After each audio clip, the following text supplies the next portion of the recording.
It's a very true two-type piece where there is probably no need for lengthy explanations. Permitting psychologically into the well of time, stratum of time, a stratum of conscious, something else. Something else is interesting here.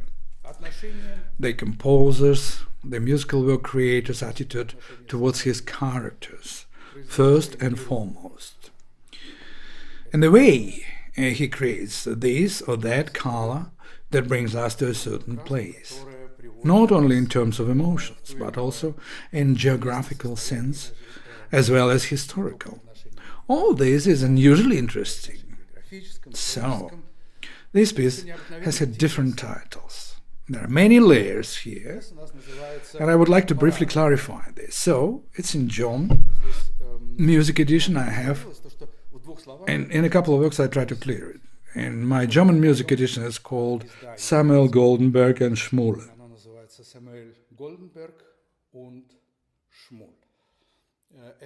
And this one of the Europe text, all titles, but it neither corresponds with nor doesn't explain the process of creation of this characteristic piece in the mosaic Mussorgsky great canvas.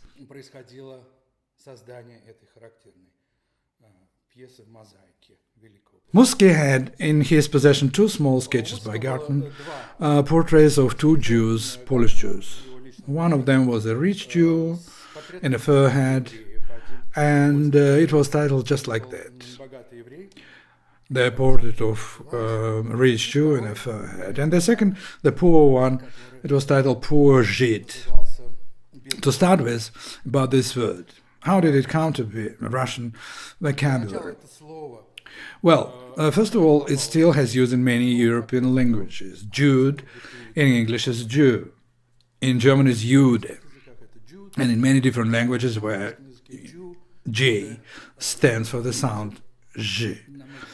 And in Russian it transforms to Žid, which is also characteristic J. J is always pronounced like J in Slavic languages. This brings us, same in Polish, this brings us the oldest biblical sources, to the founders of the 12 tribes of the Jewish people, to the name of Judah or Judas. Etymology of this word is a very interesting one, because it's transformed from a simple descriptor of the race into a derogatory term. Unfortunately, it had to do with the big problems in Russian consciousness, with the problem of antisemitism, which unfortunately was so characteristic of the Russian peoples. And by the time Mussorgsky wrote this musical miniature, this became in fact the abusive word. As it happened during 70s or 18th century, this word started to disappear from Russian dictionary, becoming exclusively a curse word in the 17th time frame. The transformation of titles has to do with this fact. If, like I said before, Gartman's sketches were titled The Rich Jew and The Poor Žid, Mussorgsky at first, in his first draft, denoted them simply as two Žids, rich and poor, and Stasov replaced that with two Jews, rich and poor. Then the name of rich Jew was added, and just the collective name of the poor Jew.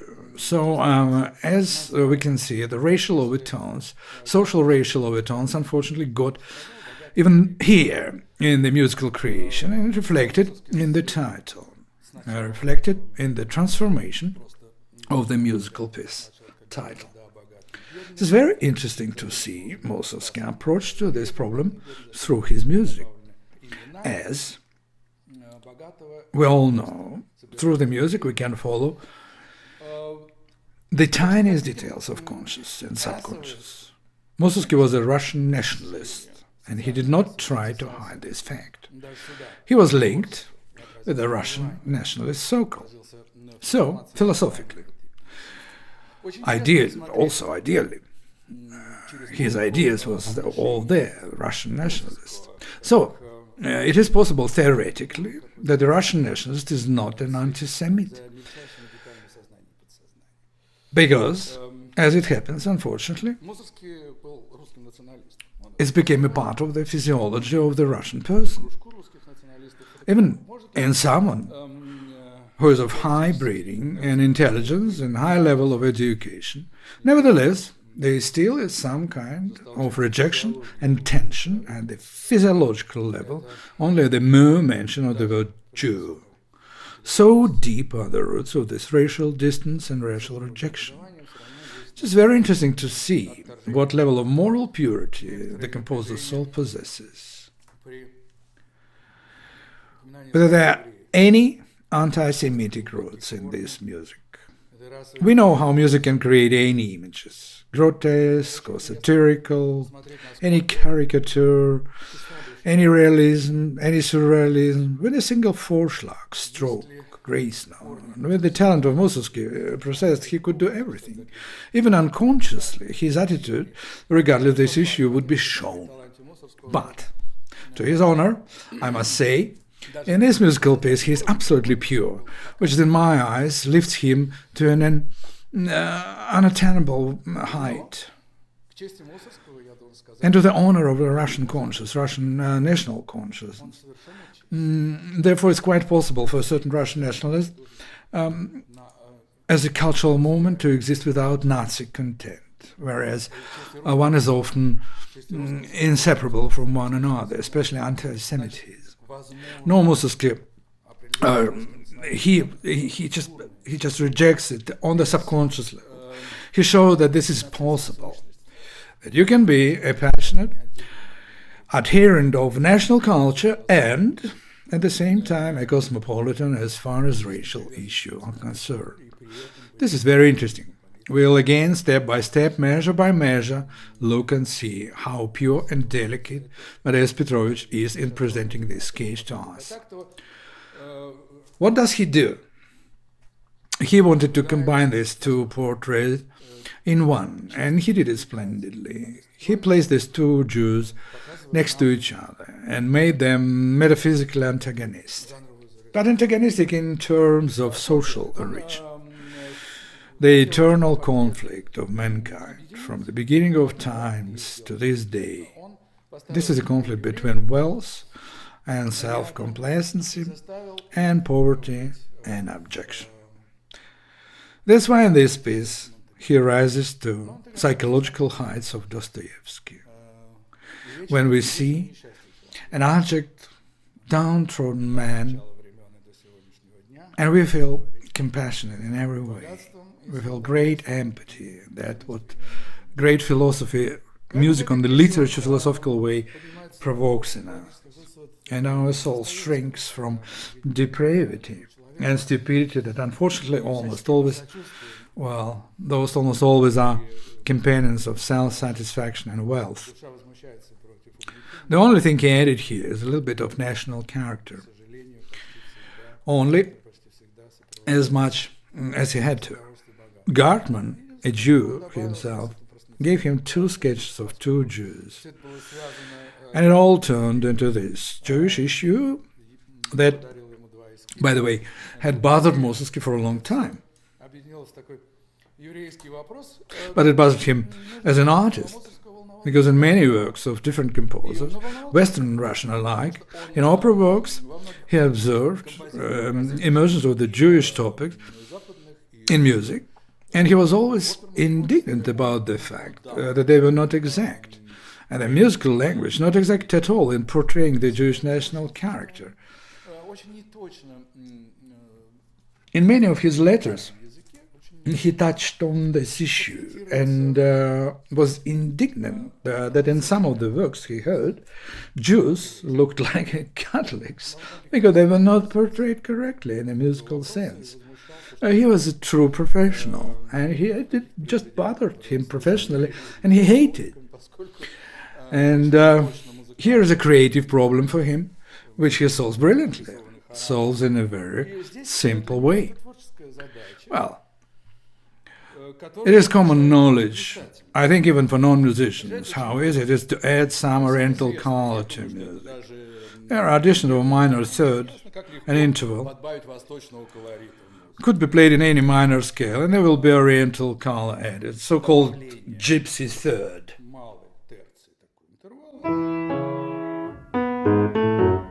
Or it's extended second if it's in analytic professional way, but it sounds like it's third. But let's say we have the first minor, third appearing in Modest Petrovich, Jews.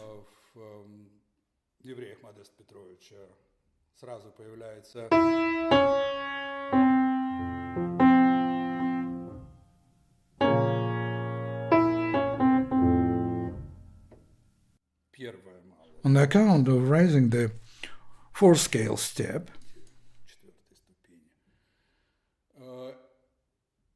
if we play with this interval, we can easily get ourselves into various geographical places and various Eastern cultures. For example,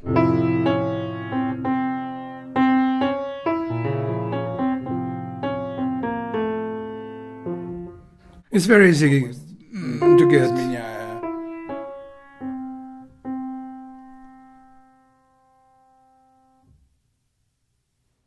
Let's say Armenia, alternate harmonics.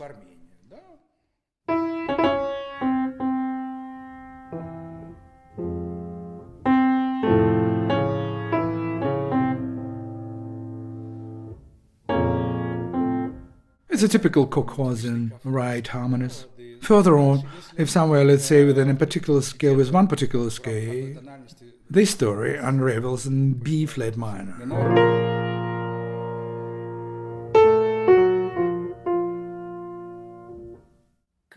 Each one of these harmonies with one scale give us an indefinite oriental feeling.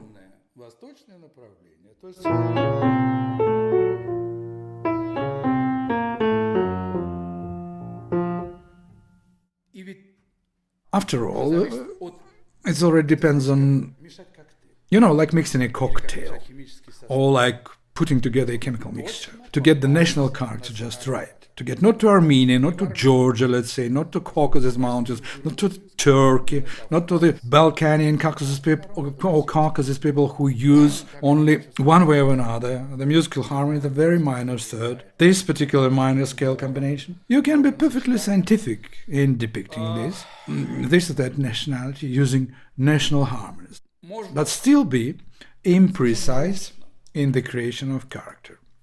The nature of national character, the national flavor, it takes some other qualities, some other genius qualities to create a real character. We know how incredible Mussorgsky was in this sense. Like in the children's miniature, I talked about how surprised he was that Liszt took note of his depiction of the little Russian children, in sense of them being not just little children, but also Russian children. That is to say that for him it was a very important, sensitive issue as an artist to be exact in creation of character. Therefore, he had to find the golden mean between these harmonies, when we definitely see before our eyes precisely Jewish intonations. Moreover, Jewish intonations originated not from a Polish settlement, not from a Russian settlement. This is not a Russian Jew. This is not a purely abstract metaphysical Jew. This is a Jew with the roots go back to Middle East. Thus, a Jew with roots, the very roots of the remarkable Jewish people. This is a very difficult image to portray, because in our culture there are a lot of images of parody, anger, wickedness, caricature, or whatsoever. All this naturally was in Mussorgsky conscious as well, but he mixes his cocktail splendidly. In front of us we see exactly the representative of the Jewish people, the very roots without any admixture. The wholesome, remarkable, great people of the Middle East. And he concentrates, like I said before, on, Dostoevsky-like psychological social aspect of the antagonism of those two, figures, rich and poor. So we have straight in the metaphysical space of human problems. The genius talk about genius things. Let's go through the text and see how he does it. So at first we see the rich one.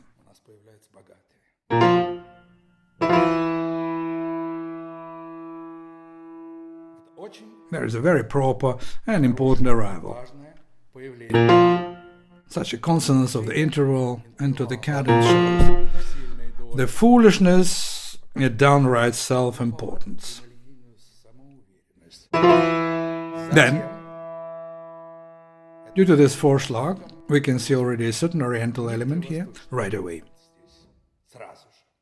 Even before the arrival of this Oriental Middle Eastern sadness, which always appears through the minor thirds.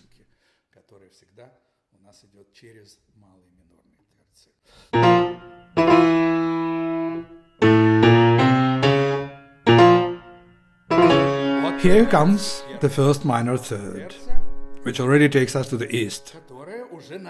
But where? We can say it. It can be any Arab country, even North African.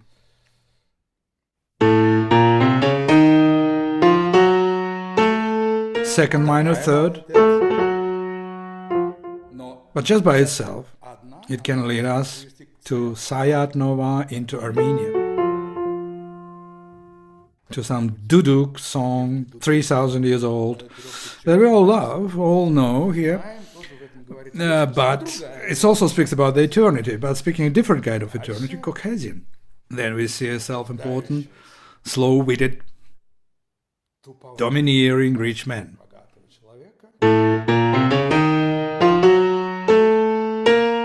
Here he starts playing games with this interval. It disappears. It turns to a melodical one, and then disappears again.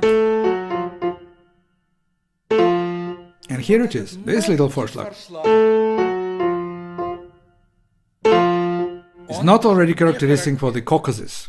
It is not characteristic for Armenians, who would be always very tenderly, supple and soft. But this hardness is already characteristic of Middle East, and bring us to the national roots of this character, who well is materializing in front of us, described by very simple strokes.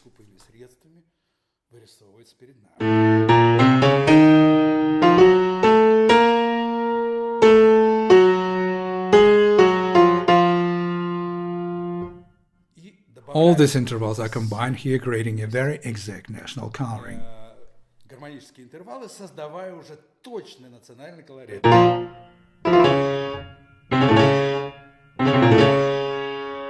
That is to say, yes, exactly. As we say, we see a rhythmical affirmation of the Jewish character. We see a harmonical affirmation of the Jewish character. We see an artistic affirmation, as chemical composition with which the face of the Jew comes to life, and we see how the genius of intuition makes no mistakes in the proportions. Just one unnecessary note, one unnecessary minor third, and we would already be flying on out in a different nationality, in a different part of the planet, in a different culture, different geography. We will lose our character. So we just saw the appearance of rich Jew, with all its characteristics and national race and personality traits. Now we have the second antagonistic portrait. The dialectic starts. We could have expected some, if going back to the artists were not so pure spiritually, not real great artists, then we would have seen the emergence of this oppressed little man of Dostoevsky's. If there were any anti-Semitic roots in Mussorgsky, he would definitely create some phony, something obsequious, something it's quite easy to add, something detestable, repulsively pathetic, but there is nothing like that here, because our genius is pure. That's why he is so great. We see only poor Jew in humiliation, a humiliated small person that is expressed by a very simple means, because his character is just a little bit fragmented. He just looks a little different.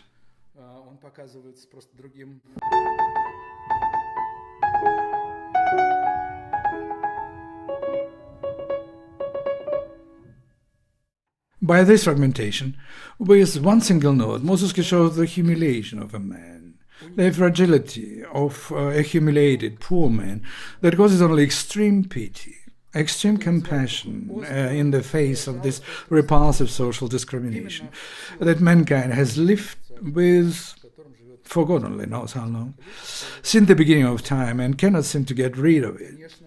And of course, this is the image which Mussorgsky, being a great artist, concentrates his attention. There is nothing humbling and no humiliation about this little man. Nothing. There is only a picture of humiliating all of us, people, because we are still allowing this ugliness, inequality between people.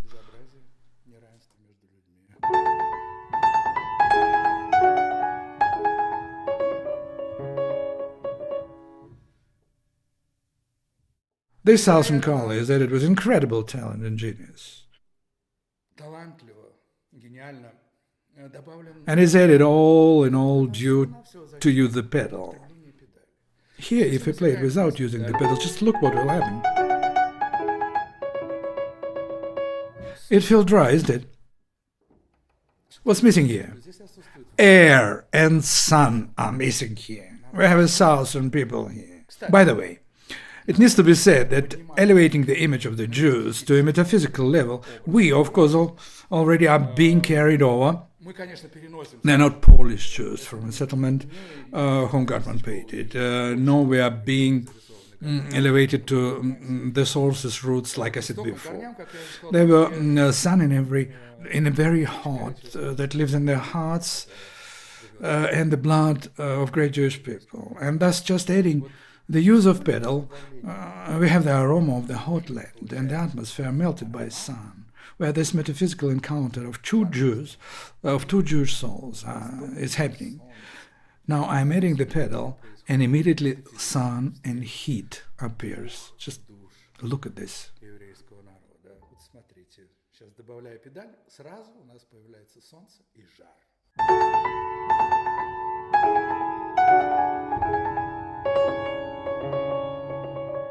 Melted. Everything is melted by sun. Everything is melted by heat.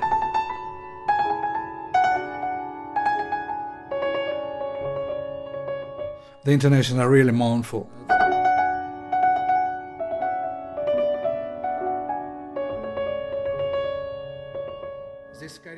We can feel the exhaustion of a poor man here. There is no way humble artificial attempts to cause pity. There is none here, only the portraits. No exaggeration.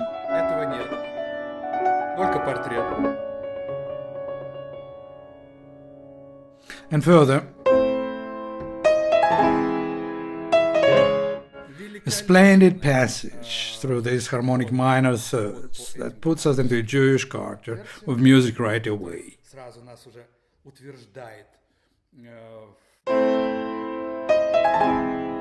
В еврейском характере, музыке.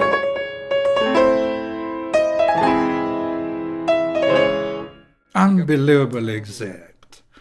Their harmonies cannot belong to any other people, no other folk. In two measures we are finding ourselves exactly in a geographical point of narrative.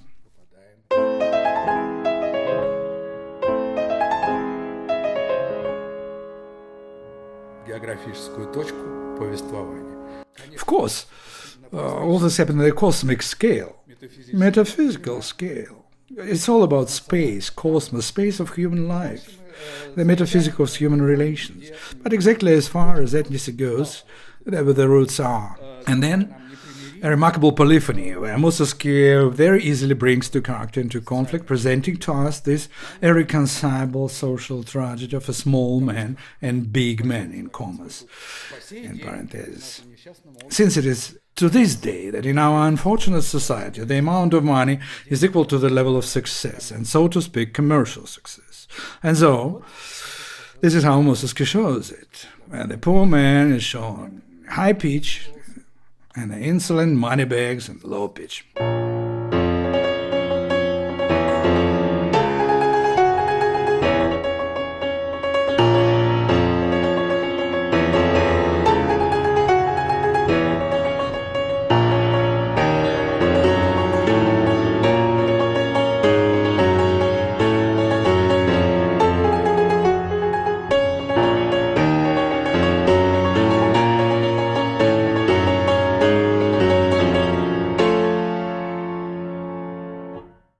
And here's a the sweltering intonations интонации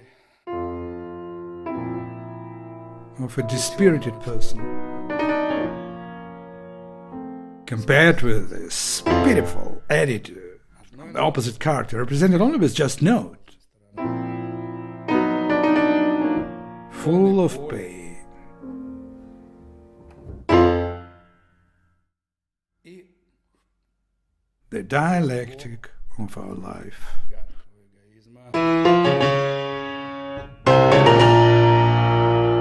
And the triumph of despicable, disgusting selfishness.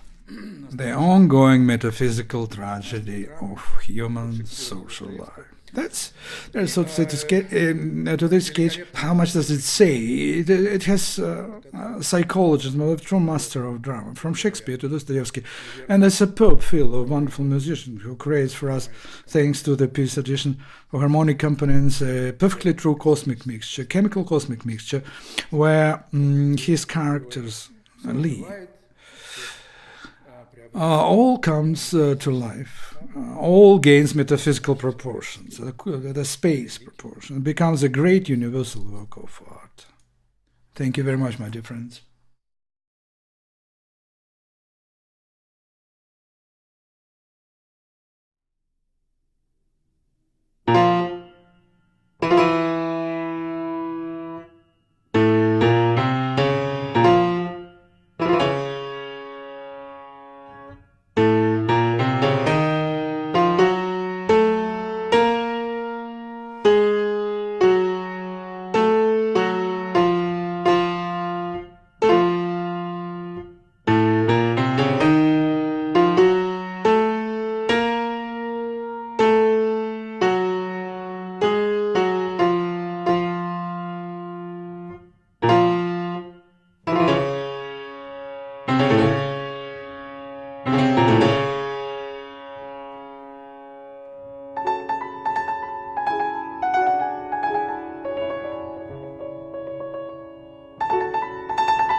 Again, after the dramatic sketch, great sketch that took us to the Middle East, we go back to Modest Petrovich, who music critics say practically repeats it completely without understanding what's really going on in the second appearance. Almost as the same hypostasis at the Promenade, like it was in the beginning. This is what's going on. This is not just a repetition.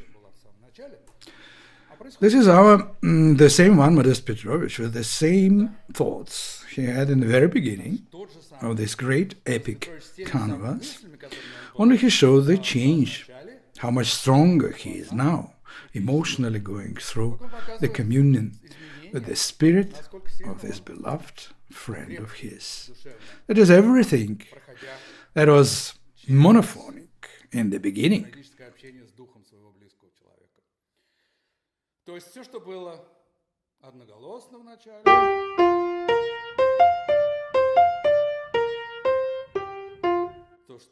That which, like we discussed, like we already found out, was characteristic of him as a person.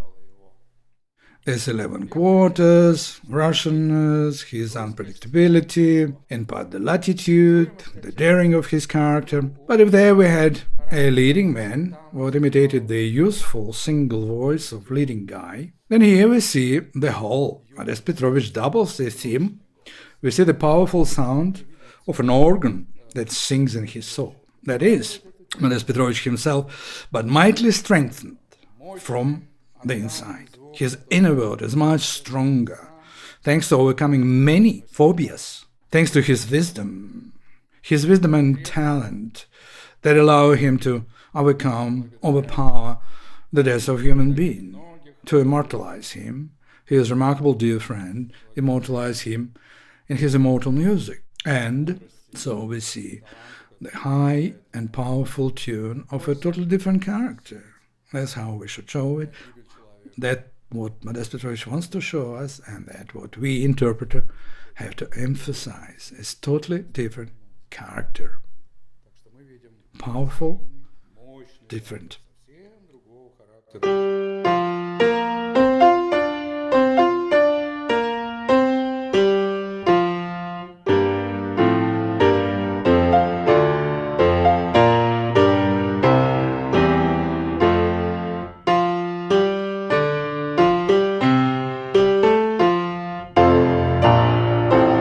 That is powerful basso. This basso is always symbolizing, the basso always means, basso is always a reliance. What is to say, he feels much more confident.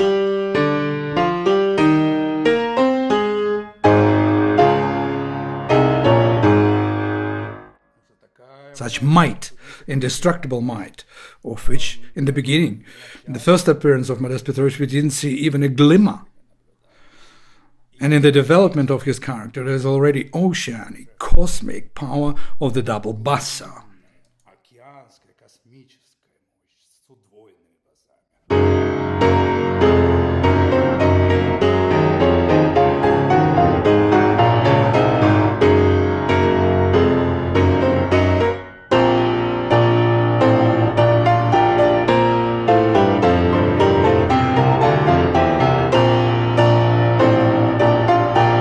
Here we have an absolutely different person in front of us, in spite of all the same continuing inner doubts.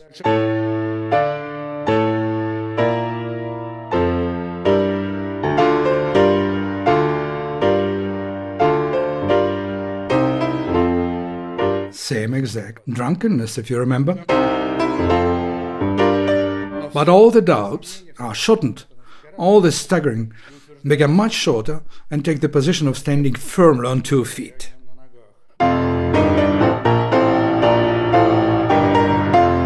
There is no more swaying in the part of the character that ratifies life. Immediately he gets to the second one.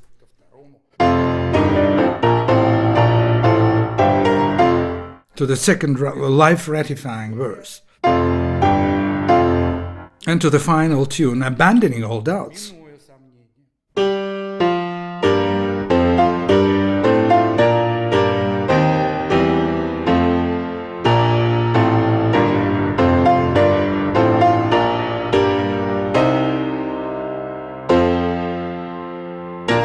The sound of the trumpet symbolizes the transition to the final stage of the story of that great musical and literary canvas, philosophical, epic Russian canvas, cinematographic, whatever. If you're up to me, I would have added here the pulsating trumpet or bottle that would symbolize the opening of the next piece. On one hand, it's opening the marketplace at Limoges, which is the mass folk scene, master of which, at that time already a great master, recognized master, unsurpassed master of mass scene was Modest Petrovich already at that time, having created the mass canvases, mass folk scenes in his operas. The same is awaiting ahead us, on one hand. On another hand, this bugle symbolized the transition to a very active part of the finale that Modest Petrovich conducts very brilliantly and very masterfully, interpreting the whole psychologism of ever-changing picture into a continuous active virtuoso performance, which will lead us to an explosion of faith, to the happiness and future of Russia. К взрыву веры и в счастье и в будущее России. Such is the transformation of his physiognomy, his character. Such fortification is happening of his motor strengths, his life strengths, which he shows in the second presentation of the Promenade. So, this is not at all a mechanical repetition, not a composer's trick for the sake of form, but the result of thoughtful psychological self-analysis that shows us in transformation a human spiritual development, the vital forces, the life forces, the potentials of the life force of this great man.